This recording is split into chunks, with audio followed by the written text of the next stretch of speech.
Assalamualaikum warahmatullahi wabarakatuh. Salam sejahtera untuk kita semua. Perkenalkan, nama saya Sanaya Ramadini dengan NIM 200504029. Pada kesempatan kali ini saya akan menjelaskan tugas saya yang berjudul penyelesaian perselisihan hubungan industrial, di mana saya berasal dari Universitas Maritim Raja Ali Haji dengan prodi Ilmu Hukum, Fakultas Ilmu Sosial dan Ilmu Politik. Baik, agar tidak memperpanjang waktu, langsung saja saya akan menjelaskan tentang penyelesaian perselisihan hubungan industrial. Nah, dalam Undang-Undang Dasar, hubungan industrial ini terdapat dalam 3 macam. Yang pertama, ada Undang-Undang Nomor 25 Tahun 1997 tentang Ketenagakerjaan. Yang kedua, Undang-Undang Nomor 13 Tahun 2003 tentang Ketenagakerjaan. Dan yang ketiga, Undang-Undang Nomor 2 Tahun 2004 tentang penyelesaian perselisihan hubungan industrial. Nah, perselisihan yang timbul karena adanya hubungan industrial ini disebut perselisihan hubungan industrial. Lihat pasal 1 angka 16 Undang-Undang Nomor 25 Tahun 1997, pasal 1 angka 22 Undang-Undang Nomor 13 Tahun 2003, dan pasal 1 angka 1 Undang-Undang Nomor 2 Tahun 2004. Undang-undang yang disebutkan pertama dinyatakan tidak berlaku oleh undang-undang yang disebutkan kedua pasal 192 angka 13. Menurut Undang-Undang Nomor 13 Tahun 2003, hubungan industrial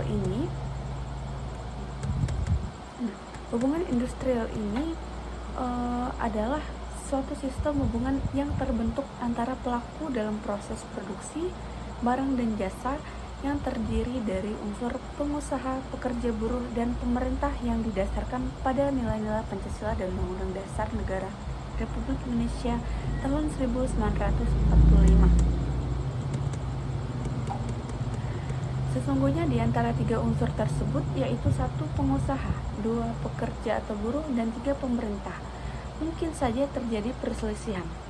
Perselisihan bisa saja terjadi antara pengusaha dengan buruh, pengusaha dengan pemerintah, dan buruh dengan pemerintah. Dari 3 kemungkinan ini, ternyata hanya perselisihan antara pengusaha dengan buruh saja yang merupakan perselisihan hubungan industrial. 2 perselisihan lainnya bukan merupakan perselisihan hubungan industrial. Hal ini didasarkan pada pengertian perselisihan hubungan industrial menurut Undang-Undang Nomor 13 Tahun 2003, pasal 1 angka 22. Junko Undang-Undang Nomor 2 Tahun 2004 tentang penyelesaian perselisihan hubungan industrial, pasal 1 angka 1. Nah, di sini, menurut 2 undang-undang ini, perselisihan hubungan industrial adalah perbedaan pendapat yang mengakibatkan pertentangan antara pengusaha atau gabungan pengusaha dengan pekerja atau buruh atau serikat pekerja, serikat buruh karena adanya perselisihan mengenai hak, perselisihan kepentingan, perselisihan pemutusan, dan perselisihan antara serikat pekerja, serikat buruh dalam satu perusahaan. Berdasarkan rumusan ini, khusus untuk perselisihan hak, perselisihan kepentingan, dan perselisihan pemutus hubungan kerja dapat ditarik per unsur pembentuk perselisihan hubungan industrial, yaitu 1 formalitas, 2 perbedaan pendapat yang mengakibatkan pertentangan, 2 subjek hukum. Pengusaha atau gabungan pengusaha di satu pihak dengan buruh atau serikat buruh di pihak lain.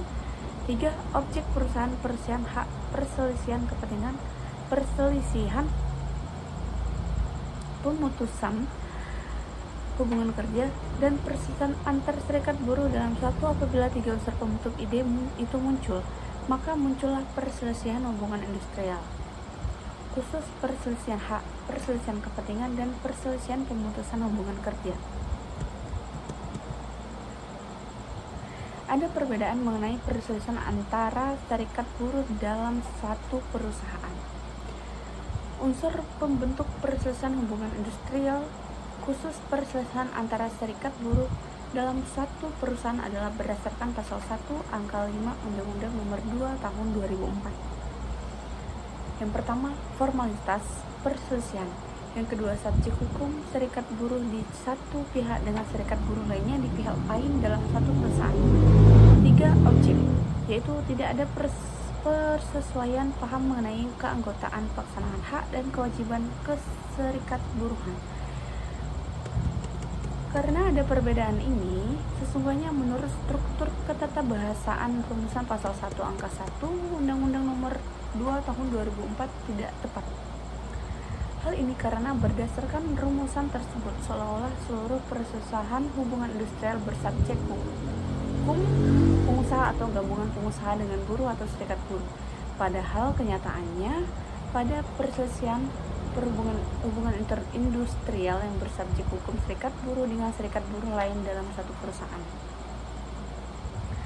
Berdasarkan penafsiran sistematis, terutama dengan mengaitkan pasal 1 angka 1 dengan pasal 1 angka 5.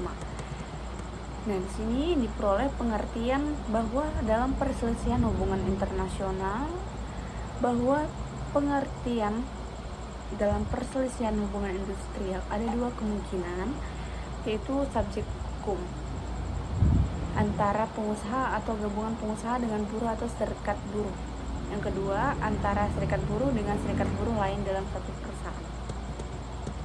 Oke, selanjutnya ada jenis perselisihan hubungan industrial dilihat dari sudut subjek hukumnya. Ada dua perselisihan hubungan industrial, yaitu perselisihan hubungan industrial yang subjek hukumnya pengusaha atau gabungan pengusaha dengan buruh atau serikat buruh. Yang kedua, perselisihan hubungan industrial yang subjek hukumnya serikat buruh dengan serikat buruh lain dalam suatu perusahaan. Perusahaan hubungan industrial yang disebutkan pertama terdiri atas 1. Perselisihan hak, 2. Perselisihan kepentingan, dan 3. Perselisihan pemutusan hubungan kerja.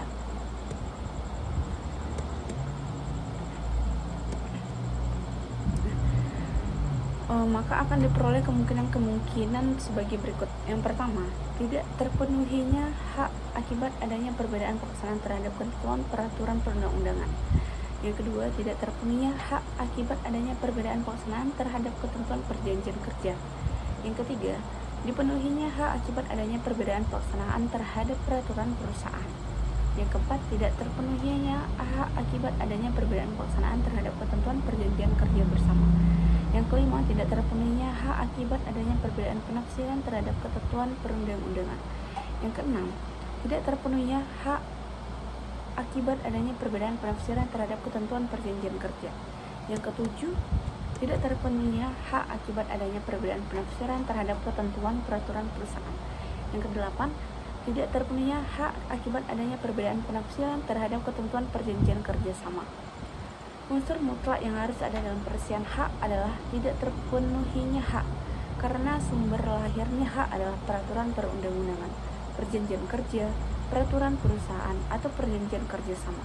Maka undang-undang menentukan bahwa tidak terpenuhinya hak disebabkan dua hal, yaitu perbedaan pelaksanaan atau perbedaan penafsiran atas sumber-sumber lahirnya hak tersebut.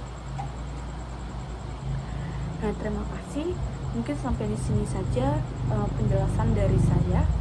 Apabila ada kesalahan dalam bertutur kata, saya mohon maaf atas kekurangannya. Wabillahi taufiq wal hidayah. Wassalamualaikum warahmatullahi wabarakatuh. Terima kasih.